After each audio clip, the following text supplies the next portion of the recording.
What is up, Gear Squad? Chaingear here, bringing you another video, and today we are back. And is Overwatch 2.0 my favorite game? Maybe, but is it time to buy?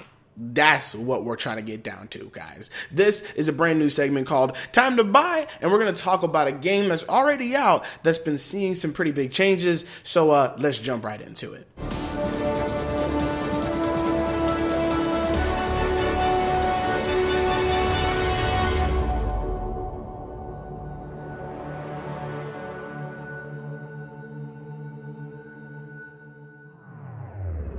So Overwatch came out a little while ago, and personally, I love the game. For those that don't know, this is basically the only game I play. It's the only game that's stopping me from beating all the other games I have. Mafia 3, Deus Ex, Mankind Divided. Yes, I bought that game quite a while ago, and I still have not beaten it. The Witcher 3. Okay, I can't really blame Overwatch for that one. But Overwatch has seen many updates, free updates, since its time on the market. Now, if you look at other games like Destiny I think is an incredible game, and we'll definitely start talking about that here on the channel as well, but you have to pay for all those expansions. This game, on the other hand, we haven't had to pay for anything yet aside for skins, and that's if you want to pay for them. You don't have to.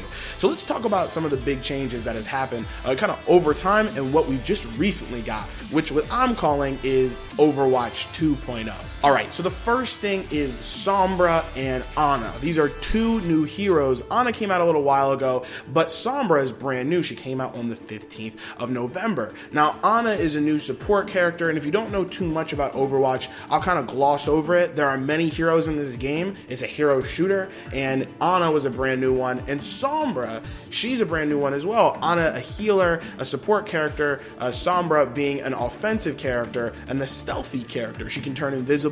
She has a translocator beacon, which means she can throw it and then teleport it, or teleport to it. She can also throw it down and then teleport back to it later. She can also hack enemies to stop them from using abilities, and she can also hack health kits, so people can't use health kits. All in all, it may not seem like a really big deal that two new characters were introduced, but it is. It's huge. This game is super well balanced, and they consistently patch it. Like almost, I want to say, at least every month, if not multiple times a month, and they're consistently trying things out on the PTR, which is the public test region or something like that. But it's basically where you can test out different things that Blizzard wants to try before they put it in the live game. You can actually only do this on PC and not on console. But anyway, this is a really big deal that they added these new characters in. Not only obviously does it allow us to play with new characters, but it changes the way that the game is played. Ana, she is a support character that has really high DPS, but it's not damage, it's HPS, heals per second, right? She consistently shoots her enemies and they get healed, or I should say shoots her enemies, they get damaged, shoots her allies and they get healed. She also has a grenade that allows people to get healed, and she just has a lot of healing potential. It changed the way that people thought about healing specific characters. Then there's Sombra, who is just introduced, so we don't really know too much how she's going to change the meta of the game or how a lot of the pros are currently playing, but she can turn invisible. That changes the game. There is no other character that can do that.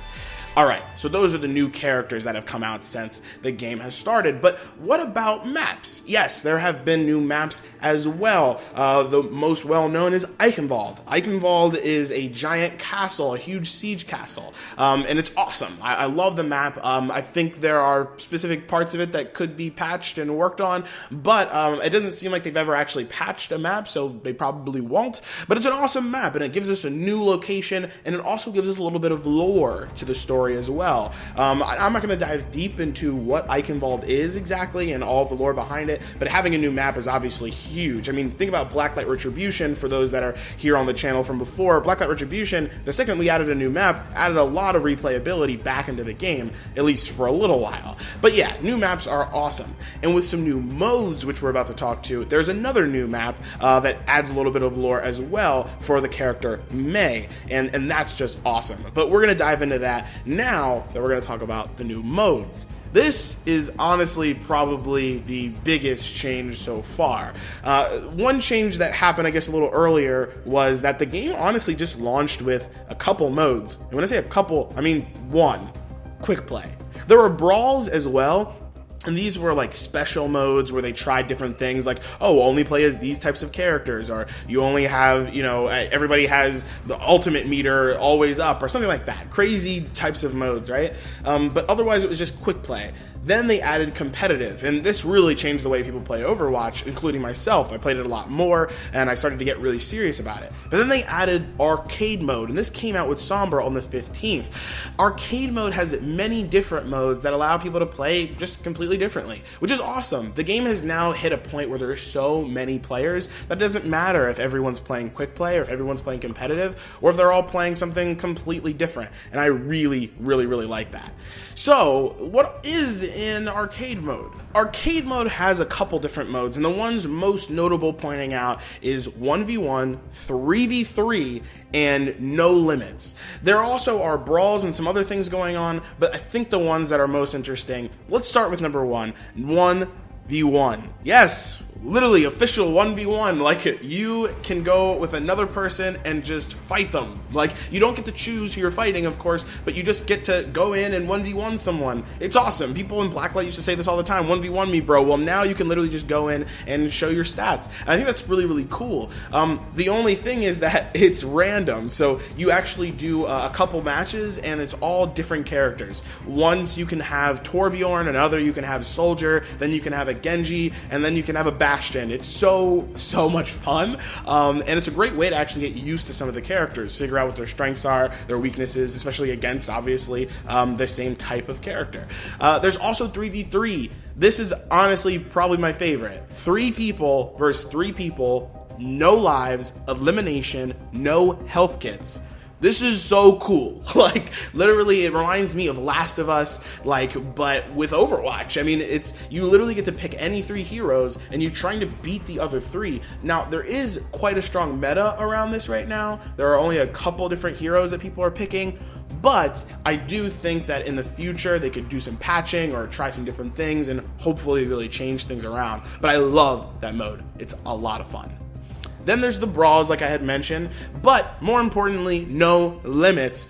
This allows you to basically play quick play like it was back in the day. Quick play allowed you to just play with any hero, as in everyone could pick any hero. So you could have a 6-stack of Reinhardt. 6 Reinhardts, 1 match. Yeah, that's annoying or really fun. And if you thought it was really fun, you could go into the no limits mode now, and that's really cool. So for those that want to kind of practice and play quick play and don't mess up their normal competitive ranking, they can just play quick play. But if those people who just want to kind of mess around and hero stack, go to no limits. I really, really like that. A lot of people are doing that right now and just playing Sombra. Like, everyone's playing Sombra, the newest hero. But you can't do that if you're playing normal quick play or obviously ranked. So that's basically it. There isn't that much more. A lot of people are saying, hey, like, when are we going to get a single player mode? Or when are we going to get, some sort of PvE mode like we saw with the most recent Halloween event with Junkenstein's Revenge, if you guys know what I'm talking about. But that's a good question. And are we going to get those things? I mean, I think it would be cool, but that requires a lot more development time, meaning a lot more money. So it's a good question, but we're not really sure. Something to speculate about, something to definitely think about. So, is it time to buy? That's a great question. If you go ahead and look at the pricing right now, you can still find Overwatch for $60, and I personally don't think that is the best price, but I don't think it's terrible. I paid $60 day one, and I love the game. Actually, I paid a little bit less because I buy things on Amazon. But yeah, I like it. I like the game, and now there's just more. I would have told you back in the day when I bought it that it was still worth buying. So if you're interested in Overwatch and you haven't played it yet and you're just not sure, I heard that there's supposed to be a free weekend this weekend. I'm recording this right now on, the 17th of November, which is a Thursday. So I'm pretty sure this upcoming weekend is free for people who have never played the game. So you might want to go ahead and check it out. I love this game. Play it with your friends. I wouldn't play it solo if you're not sure about it, because you can easily kind of go negative, because if you're losing, I don't know, I just don't think it's a great experience. But if you have friends, definitely go ahead and jump into Overwatch together and try this game out. Is it time to buy? Yes. if you're interested. Is it the best price ever? No. If you're interested in single player games, this is not going to be the game for you. If you are interested in multiplayer and you're okay with going ahead and shoving out $60, you have more content than ever. All right, guys, I hope you enjoyed this video. Like it if you like it, dislike it if you dislike it, and I hope to see you guys online, and I'll see you in the next one. Make sure you guys hit me up in the comment section below. Peace!